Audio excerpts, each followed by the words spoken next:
example, like, hey, you want to be friends? Yeah. And I was like, I've never had anyone ask me that. Like, that's kind of interesting. Like, what does that actually mean? From my experience as a Canadian person, I had to go to the consulate to prove that I'm not married in Canada. Okay. Hey, if you're having a bad day, there's a couple of things you can do. Number one, talk to people who make you happy. Eat some delicious food. And call your mom every day. Bye. I protect myself from my own money through my wife. How's like being parents in China? I haven't been a parent in any other country, to be honest with you. I think it's taken me quite a few years to like wrap my head around the whole thing, and I think I still don't really understand that much. Yeah. If you're planning on getting a job, don't do it. Hello YouTube, how you doing? It's Yoni from Eminas. We're back with another video. For those who don't know, we live here in China, and we thought it's interesting to provide you an insight into how what life in China is like for different expats. Today we have a very special guest. You think I'm only an influencer? Actually, I'm also a graphic designer. He has been in China for more than a decade. He's a man of many talents.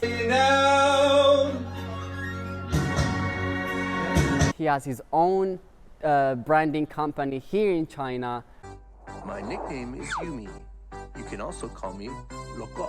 He's funny, friendly, 师傅您好，大哥，你去哪里了？不能去，不能去，再吃吧，不能去，不能搞。 He's very well known in Chinese social media. 这一期以外国人学国话为主题。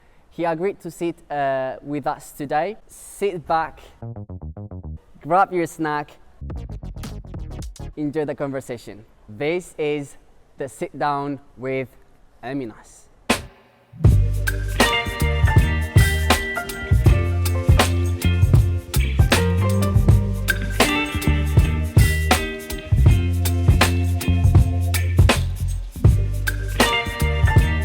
First, I want to say thank you for meeting us. Of course. I know you're a busy man. No, it's okay. Thanks for inviting me. I really appreciate that, though. Of course, of course. All right, thank you very much. Okay, let's start with your name. What's your name? Where you came from, and how long have you been here in China? I'm Stephen DeMarsh. I've been in China for 13 years, and I am from Charlottetown, Canada.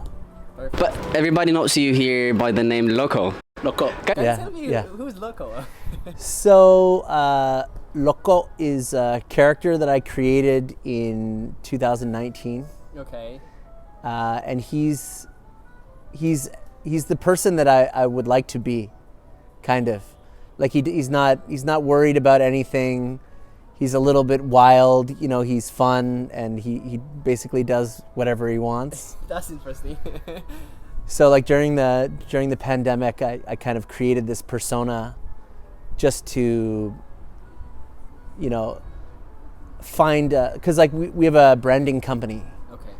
So I'm always telling my clients about like brand color and like brand voice and, you know, all these like moving parts. So I wanted to show them what that actually looks like in practice.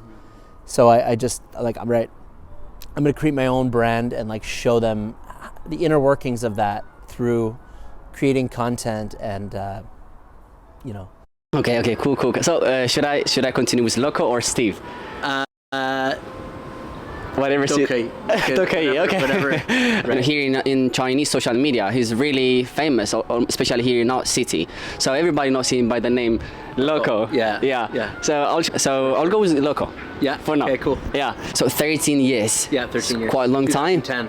Quite a long time. Yeah. Let's start with the question. Yeah. Why China? And how did you even find out about China? I was working in advertising agencies in Toronto and New York, and I was like 25 years old. You know, I had my own, like, my career path was like on a very steady path. Okay. And I just thought, like, I'm young, I should go and travel, maybe learn another language.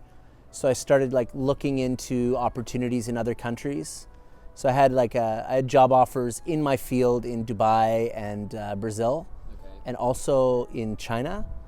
And I thought the Chinese language was most interesting and culture-wise. So even though the salary was lower at that time, I decided to come to China to work as an English teacher, which is not really my field. But I took a course for like ESL, and then I chose to come to China in 2010. So did you search more about China before you came here? What was your expectation? Like, what did you think that I'm going to this country? So what was your expectation? At that time, I mean, it was a different time. I think it was like fairly early in social media in general, 2010. Okay. So I couldn't find very much information about China online, some, but not as much as there would be now, for example, obviously. So my mother's best friend is from Tianjin, northern, Oh, right. yeah. Oh, right. So I was asking her about Ningbo, and I'd already accepted the job at that point. Okay. I mean, I'm an adventurous person, so I wasn't like too concerned. I knew it would be different. I knew there would be like language issues and cultural issues, and I welcomed them. So Did you ask? actually, I had a coworker who was from Guangzhou, and she taught me some Chinese, but it was Cantonese. Oh, she was Chinese, right? Yeah. Okay. She taught me some Cantonese. So I came here with a little bit of Cantonese prepared and learned that everybody spoke Mandarin. Better than nothing, no? So I tried at least. Yeah, okay. So you've had all that information, so you came here. Yeah. What was your first impression of China? I mean, at that time, there were already a lot of my first impression was like coming into an English school. I worked at EF for the first year. Yeah. So there were a lot of other like Americans and Polish and English people at the place where I worked. So that kind of like softened the blow a little bit of the culture shock in the beginning, because I had access to these people that had been there for a few years, and people were showing me around, and I was very curious about the language right off the bat. Yeah. So I started kind of picking up language pretty fast. So I could after 2 months, I could order food to my house, like on the phone, After 2 months. because there were no apps at that time. That was like, there was no Didi, there was no WeChat at that time. Elema, Waimai, nothing. None of the apps existed at that point. We had QQ at that time. That was almost now QQ is just I don't think people use that. Factories still use QQ to like chat with their suppliers. Wow. I'm not exactly sure why. But you can hear that like specific QQ like dee-dee. Yeah. I've heard when Chinese people, but I've never heard any foreigners. WeChat is basically QQ, Yeah, of like course, an upgraded yeah. version. That's true. So yeah, we had QQ numbers at that time. Yeah. So I think at that time you had to have Chinese skills to survive in some ways. As now it's a little bit more convenient. Yeah, so because I know we're gonna talk about them later, but since we have to compare and contrast, so how local view China now? Yeah, in 2023. In 2023. I mean, it's like in geopolitics, like it's more complicated than before. But I mean, for my company, we're a branding company, and we're building our own brands. So, I mean, there's an ebb and flow with the economy, and it doesn't really affect us that much. Because we have like a 20-year plan for our company. Okay. So we just ride through. So, I mean, Cool. the last couple of years with COVID and everything is pretty Hard. It was intense. Difficult. Yeah. But like it didn't affect us that much, other than not being able to visit family and stuff like that. I was quite fortunate. I had my office inside my community at that time, Okay. so it didn't really upset our daily.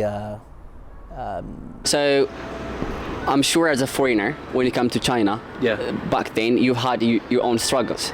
Yeah. So as local, what was the major struggles you've had back then, and how did you overcome those struggles? I think, as I said, I mean, I was really curious about the language, like right from the get-go. So, I saw it as like a very fun thing to do, to kind of go to a Chinese class and then like walk around and talk with shop owners or try to talk with taxi drivers and that kind of thing. So I didn't really have too much trouble with the language. It's like I have good listening skills and I'm quite patient, so I was able to enjoy the process of learning Chinese, like on the street kind of thing with people. In terms of difficulties, the bars didn't close. The bars don't close, which is a bit of a problem. Okay. Like in Canada, the bars close at 2 a.m. Yeah. In China, the bars close when you stop paying for drinks, which I don't have a lot of self-constraint. Okay. Let's say. So Yeah, I understand. easy to stay at the bar until 6, 7 in the morning. Yeah. In the early days. I mean, Let's talk about conveniency in China. Conveniency in respects to. Could be clothes, food, transportation. How convenient China is for foreigners. Yeah, I think. I mean, I married a Chinese lady, so I just asked her to buy stuff for me. I used to be very independent. okay. I used to I would go out and like prepare my Chinese and like go out and buy pants for myself or something like that. Okay. But at this stage, my wife just holds all my money. All right. Like, who was that soccer player that got divorced recently? Moroccan one? Yeah, the Moroccan one. Yeah. Like he gives, I didn't hear. all of his mother. He gives all of his money to his he mother. Put all of the he put All of his assets? wealth under his mom's name. So when she asked for a divorce, Nothing. she had to pay him Right. because he didn't have anything. So like Okay, smart. My wife has all my money. I'm like a. So you're telling me? So when I protect myself from my own money through my wife. That's one way to Let's do say. it. That's one way to do it. Let's Yeah. say. So when I need something, I just ask her.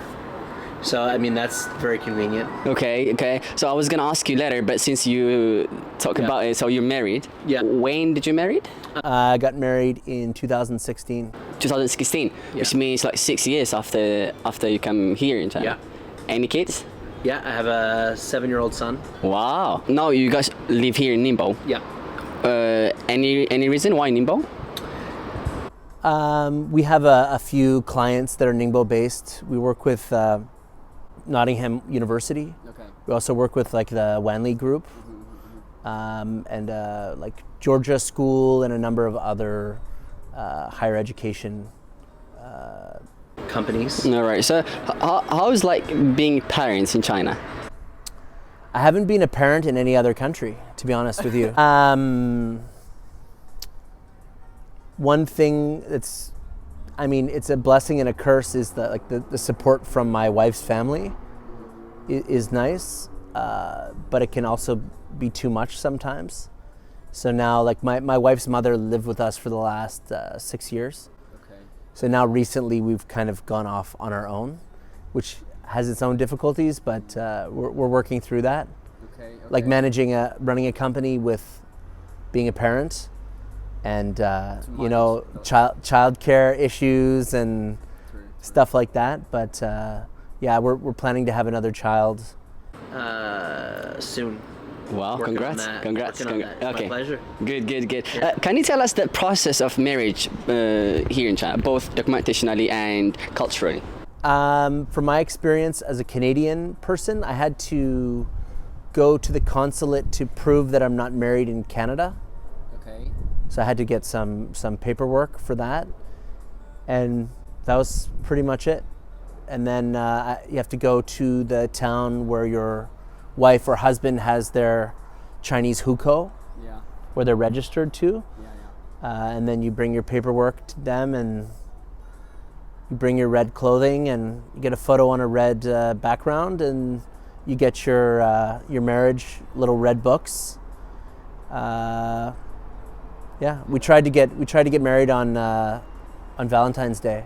Okay. It was still on Chinese Valentine's Day or no, like like International Valentine's Day, but the offices were closed. Oh. So we got married on February 15th, Okay. Okay. which helps me to remember that.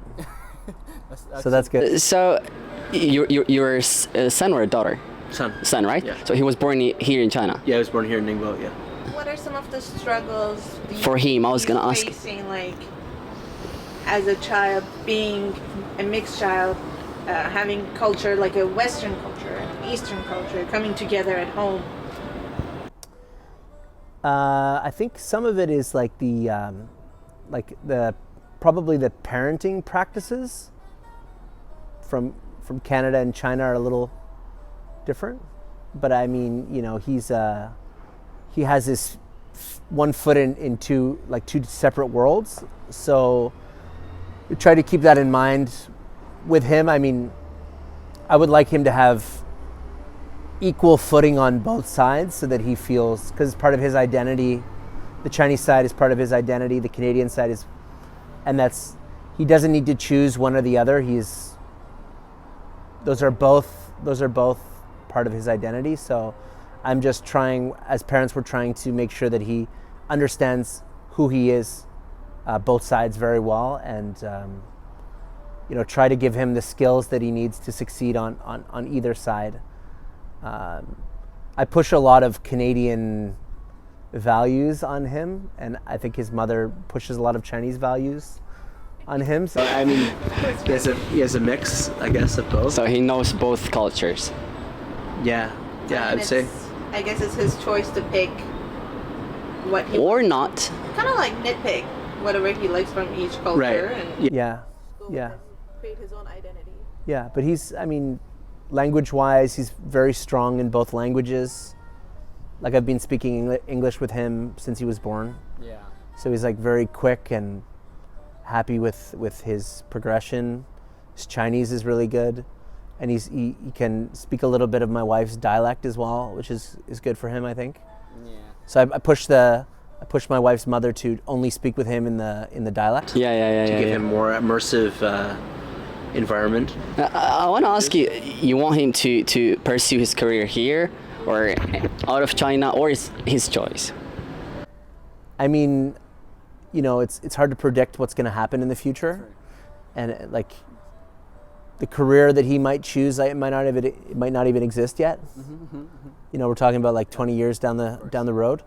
So I just try to find out what he's interested in and where his like natural talents lie, and then just try to support him, whether it's like he's good at music and he's good at singing and he's good at like he's got good social skills and he's good at math, and just try to encourage him in the areas that he's strong, and then see the future. and then just help him along as best we can. All right. So you mentioned earlier about you what do you do, but I want you to tell me more. What do you do here in China, and we'll go from that. So we have a branding company. So we do naming, branding. So we create like it's like a visual identity system. Yeah. So like say you have like I'll give you an example, like Nottingham University, they have a sports center. Okay. So 2017 we did a rebrand for their whole sports center. Okay. So it'd be like the logo, all of the different like applications, how the logo would be used. So on uniforms, for decoration inside the sports center, for posters, for signage around the whole sports center, like pulling the brand colors into a physical space. That's kind of our area. Okay. So visual identity systems, it's like the rules for a brand, like fonts, colors, and like the execution of like artwork under that brand. Okay, I see. What do you think about salary in China? Is it enough for foreigners? I think it's different in different industries. I mean, I think there's more opportunity to earn more if you're an entrepreneur. There's there's no ceiling on it. Yeah. And I was watching a video from like Ray Dalio a few weeks ago, and he was talking about different kinds of entrepreneurs. and I'm a freedom fighter. I have my own company because I want freedom. I don't like people to tell me what to do. I also don't like that people can fire me from their companies, stuff like that. So I just prefer to run my own operation, and then you know, I have opportunity to make more if I can think my way through the problems, or if I understand the market more deeply, I can earn more. So I think, yeah, I mean, it depends how much risk you can take, and how creative you are, and how well you can do research, and yeah. So if you're planning on getting a job, don't do it. Can I ask a follow-up? Yeah, sure. In order to have your own kind of company or to be an entrepreneur in China, do you need to have the like specific skills? Do you need to have any set of specific skills that only work in China? For example, language, connections, or can you just do it right off bat? You get off the plane and go ahead, you know, establish a company and just take it from there? I mean, in my personal experience, it's difficult. The relationship side of it is a little bit tricky. I mean, the way I've done it is just to focus on doing really good projects for the right people, which took a very long time to kind of figure out how to do that, how to choose specific clients. Like I have certain clients that I do good work for them, and then they pass my contact onto other high-level leads, and I've done very good work for people that were very happy, and it's just quiet, and they don't hire me again, and they don't introduce me to anybody. So I mean, it's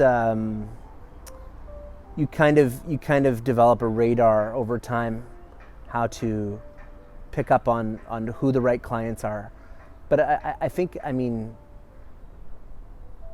it is a very unique market, and there is a lot of opportunity here, but it also takes time to learn the cultural aspects of business and how to deal. So I would say showing up with skills is not enough, but it depends. Like if you're, say you're like a 3D designer or like a furniture designer or something like that, I think, this is my own personal opinion, it would probably be easier to start in like the larger cities, like Guangzhou or Shanghai, or where there's a lot of business going on, where it's a bit more developed, to start, and maybe working in some companies to get experience first would be better.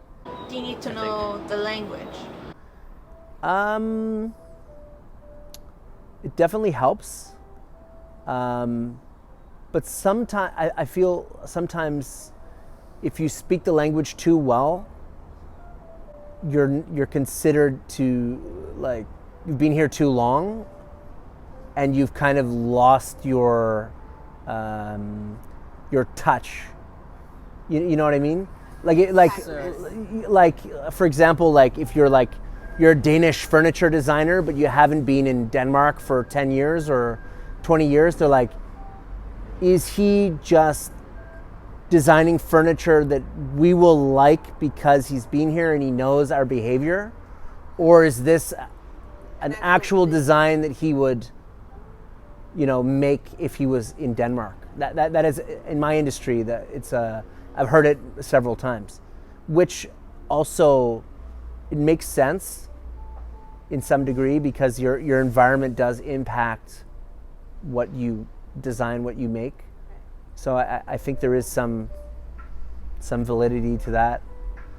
So yeah, I think it's different for, you know, per industry, but yeah, I think it really depends, like, who do you actually want to do work for? Like which kind of clients do you want to do work for? We're talking about serious things. Yeah. What's locals like day life look like? from morning to evening most days? All right, let's go through a day. Yeah. Wake up in the morning, help my son get ready for school. Okay. I make breakfast. Sometimes my wife will make breakfast. Like help my son get dressed, make sure he has all his homework, everything like that. Try to get out the door on time. Yeah. Bring my son to school. The school is close to our office. Come into the office, make some coffee. Try to look at the like ongoing projects that we have for the day that need to be worked on. Have a little meeting with the team. Make sure that everybody's like on their tasks. Everybody's clear. Then I will usually think about marketing a little bit in the morning, like marketing ideas or making sure that people know that we're here and what we do, and just trying to keep our footprint in the community. And then usually in the afternoon, I will check my designers. They might have questions for me or ask some opinion on, or show me some designs that they've made. We do like mostly graphic design, some interior design. So yeah, I'll check that in the afternoon. I might hop in and work on a few details of my own. And then sometimes we have client meetings, so go out and visit a client on site at their office or their factory. Sometimes we have clients or leads that will contact us, and we'll meet up with them in the cafe here and just discuss, and we'll try to figure out if they're matching with us in terms of their attitude and their business and where they're at, and see if they're like fitting with our service. And yeah, and just trying every day to do really good work. That's right. You're trying to push my designers to create something really special every day. And that's also to keep our relevance in the industry, because you know it's easy to fall off, I think, in design as well. Same as like music or entertainment. You have to keep up with the ongoings of the industry, and I also try to do a little bit of training with them every day, like learning new software or learning new skills, or like learning more about color theory or typography or different design techniques. And try to help them. Okay. So what do you do for fun here in China? For fun? You're young and probably don't have any kids yet, right? Yeah, I don't. So when you have a child, that part of your like that's a good. You know when you wake up and you're like Saturday, what should I do today? Am I hungry? Do I want to should we go see a movie? Like, should I call my friend? That part is gone. It's kind of like okay. So let's look for before fun. and after marriage or after kid. Before and after kid. Let's go that way. I mean, I spent a lot of time at the bar before I had a child. Yeah. And now I spend a lot less time at the bar. And more. It's more like when you have a child, it's more like finding fun things for him to do, or things that would be fun for us to do together. Yeah. Like my son, I mean, I think all kids like going to parks, and they like picnics, and they like going to various activities and swimming and different things, depending on the season. True. So yeah, I just try to find A lot of things also to travel in China. Have you ever been in different cities in China? Yeah, traveled a lot. Yeah. In China. What's the most unique place that you've seen or enjoyed? I mean, like my wife's hometown. She has a house there where her parents live, and I really enjoy going there, because it's a big farmhouse in the middle of like wheat fields. Wow. So it's like very quiet. There's lots of birds. I get a really good sleep there. There's you can't hear any traffic or anything, and go there with my son, and we fly kites, and we have our own like vegetable gardens and stuff like that, and yeah. That must be fun. we'll fix the house a little bit, like find little things to fix in the house, and have bonfires at night, and my son can spend time with his grandparents, and my wife and I can relax a little bit. So yeah, I guess we're pretty boring now. I don't find it boring actually. Yeah. It's really fun. That's more fun than what we do. For real. You guys can come with us next time. Come hang out. It's really fun. Come hang out. Yeah, I mean, good. she always want to do this. That's what she want to Yeah, do. yeah. My dream is to have a barn at some point Yeah. and just live there outside the city. No distractions, have my horse, sheep, cow, everything. Yeah. All that. That's kind of what we're talking Personally, about. I don't right think that's boring, to be honest. Yeah. It's fun. That's I guess it's a bit more difficult when you have a child. I think just now, like with the cost of living rising as well. If you can lower your living cost, simplify your life, and give yourself a little bit more breathing room, I think that will lead to more creative projects and just more guiding you towards your true path. Because like the pressure to make money can pull you off your path pretty easily.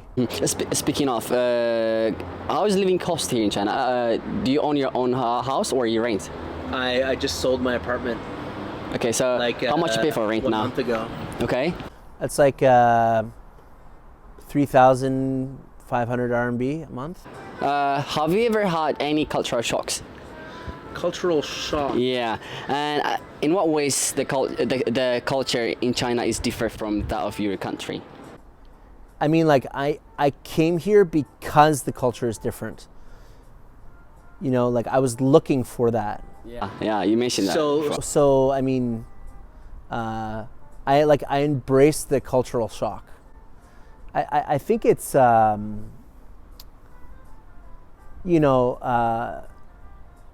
just the way people communicate here is a lot different. Like people will ask you, like, can we be friends? For example, like, hey, you want to be friends? Yeah. And I was like, I've never had anyone ask me that. Like, that's kind of interesting. Like, what does that actually mean? It's kind of like kindergarten, right? Or like, can we be in love? I'm like, Yeah. what does that even mean? So I mean, there's like the thinking of is different. So I think it's taken me quite a few years to like wrap my head around the whole thing, and I think I still don't really understand that much. Yeah. Even though I can speak quite a bit of the language and I understand a lot of the cultural elements. I mean, China is like very like regional. So I was thinking when I moved here, I'm like, I'm just gonna focus on Ningbo and see if I can like kind of figure out this region. Yeah. You know? And like same with Chinese language, I'm like, I'm gonna focus on speaking first and like get to the characters later. So I'm like, Ningbo culture and speaking, and just like focus in on that because it's so huge and wide and overwhelming. So like I realized that fast. I'm like, all right, let's just see what we can learn from this little piece. You know? Yeah. So yeah, that's kind of where I spent my effort. But I still don't really know anything. Did you have any other culture shocks? Like, you know, things that like you didn't even imagine would be Especially like compared that. Kind of with your like culture. openness, right? Yeah. I understand that you were open to it, but I feel like there's certain things that you see and you're like, okay, this is where I draw the line right now.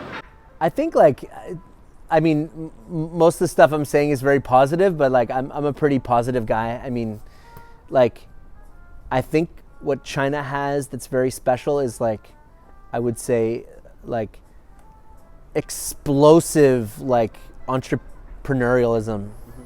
I don't even know if that's a word. It is now. It is. Add it to the dictionary. No, like the entrepreneurial spirit here is like alive and well, which I think is a very, very special. Like Canada is, you know, you'll have entrepreneurs, but like not to the same degree. I feel like everybody here is like has 2 or 3 side hustles, which I appreciate. I kind of thrive off that energy, and like people are developing products and they have ideas and people want to like stay out late and talk about business ideas and their like strategies, and it's like everybody's kind of really focused on that, which I think is unique and different from my country. Like just that drive that everybody has over here for like trying to better themselves or trying to exceed in whatever area they're in. I think that's pretty cool. So I know you're a friendly person. So given that you've been here in China for quite a long time, you must have a lot of friends, foreigner friends. So do you think, what do you think first, do you think they struggle a lot here in China? And if so, why do you think? I mean, like as I said, like anyone who has a job is going to struggle at some point, I think. Yeah, that's true. Especially in like very multicultural, environment. I think can be challenging to like work in a Chinese company. Like the management style is different, and it's like it's more aggressive than a Canadian company. Like a Canadian company would never like dock your pay or something like that. Yeah. Like if you're late or something like that, or like I don't know. It's just like it's like a different style, but each place like has it. It is that way for a reason. Like there's a reason for everything, if you look deeply enough. So I mean, I'm very pro having your own company, let's say. So I mean, if you have a job, I can see a lot of difficulties with coworkers or people trying to climb in the company, or narcissists, or like having to deal with like, because I deal with large companies that have maybe hundreds of foreigners working with them. So I can understand how people hit this. So So go quit your job. there are a lot of information on media about China. So what do you think about misconceptions about China, or lack of awareness that people have? I mean, all the different media companies have their own agendas, and they're aligned with specific narratives, usually, for any country. So I think just be objective and be open to looking at different perspectives. Like I like to watch Al Jazeera, because it's a totally different viewpoint than I would look from. So it's I mean, just try to look for non-biased, or just consume more yourself and make your own educated judgment on how you feel. I mean, I think there's opportunity everywhere, in every industry. So I mean, just get out there, and if you're able to take the risk and go to another country to try, I mean, go for it. I mean, don't be scared. Get out there, meet some people. Like even if you're young, go try. If you're a little bit older with kids, like, I don't know, like you can.